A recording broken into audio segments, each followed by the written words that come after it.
Bonjour, je m'appelle Aimée et je suis addicte à mon perfectionnisme. Ce sujet du perfectionnisme, il me suit depuis aussi longtemps que je m'en souviens.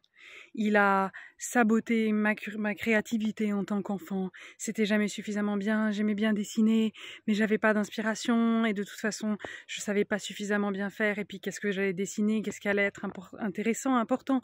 Alors, je prenais des magazines et j'essayais de recopier le plus fidèlement possible. Alors, je suis devenue bonne à recopier les dessins, à être très très fidèle, etc. Mais même là, je me suis jugée. Même là, je me suis dit, tu vois, c'est pas tes dessins originaux, c'est pas à toi, t'es juste en train de recopier, à quoi ça sert, tout le monde s'en fiche. Et j'ai arrêté de dessiner. Et puis j'ai commencé à écrire, et puis c'était jamais assez bien, de toute façon, et puis je me suis dit, est-ce que je vais essayer de faire publier? J'avais écrit toute une nouvelle, tous mes amis lisaient les chapitres après chapitre, étaient suspendus, et en fait, je me suis dit, non, c'est n'importe quoi, c'est juste une histoire d'adolescente, de lycée, qu'est-ce que tu crois, qui va s'intéresser à ça? Et j'ai laissé tomber. J'aurais aimé faire de la couture, mais chaque séance de couture, je finissais en pleurs, parce que le résultat était jamais à la hauteur de ce que j'attendais de moi et de ce que j'espérais, et à tel point que je me suis dégoûtée de la couture et que j'ai arrêté.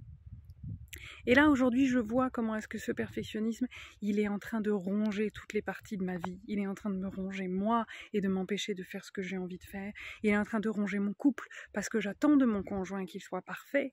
Et ma plus grande peur, c'est de le transmettre à ma fille. Et je sais que même si j'ai pas envie de lui transmettre, même si je lui dis tout l'inverse, même si je lui dis qu'elle est exactement comme il faut, exactement comme elle est, je sais que par mon exemple, par la façon dont moi je vais me vivre et comment je me comporte dans ma vie, elle va forcément l'apprendre. Et ça, je veux pas. Je veux pas. Alors ma Gaïa, je vais essayer de faire tout ce que je peux pour moi sortir de mon perfectionnisme, pour te donner un autre modèle. Et c'est pour ça que je suis ici devant vous aujourd'hui. Demain, c'est mon anniversaire, le 14 février.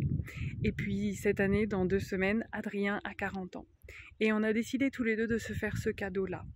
On va, chaque jour, tourner une vidéo de nous.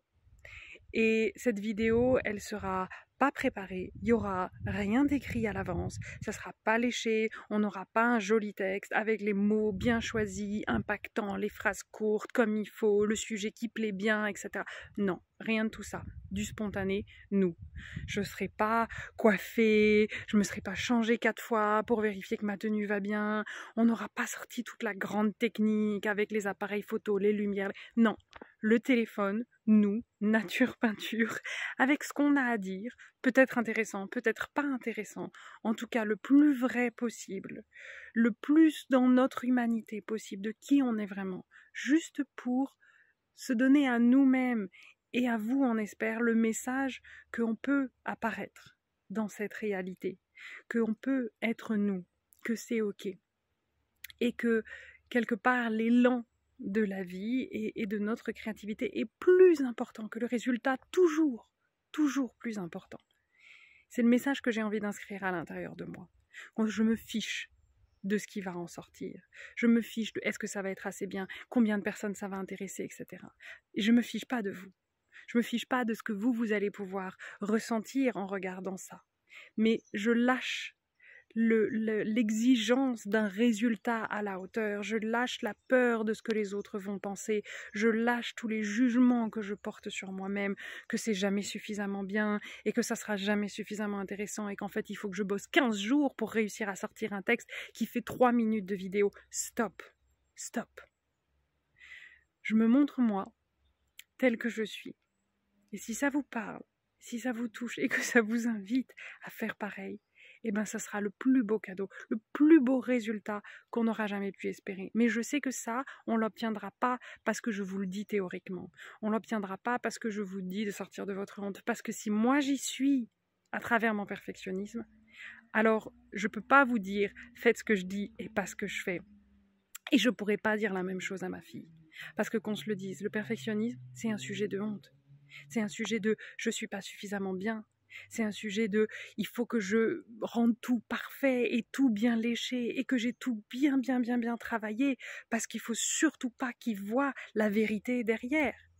Moi, tel que je suis, sans aucun artifice, c'est certainement pas suffisamment bien, c'est certainement pas suffisamment intéressant. Ça, c'est de la honte. Ça, c'est du jugement sur la personne que je suis, pas ce que je fais, sur ce que je vaux, moi, en tant que personne, avec rien de plus. Et ce jugement-là de honte, qu'est-ce qu'il est lourd à porter? Et qu'est-ce qu'il m'emprisonne au quotidien? Et le perfectionnisme est juste une tentative de sortir de cette honte, de sortir de cette idée négative que j'ai de moi, de sortir de cette mauvaise estime que j'ai de moi.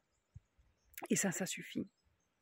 Alors, avec vous, je vais, comme les alcooliques anonymes, chaque jour de l'année, me battre contre ce perfectionnisme et me battre en encourageant la joie, en encourageant la créativité, en encourageant ma créativité, ma joie et en encourageant ma vie à prendre de l'élan et en m'autorisant à juste être devant vous et à me montrer tel que je suis.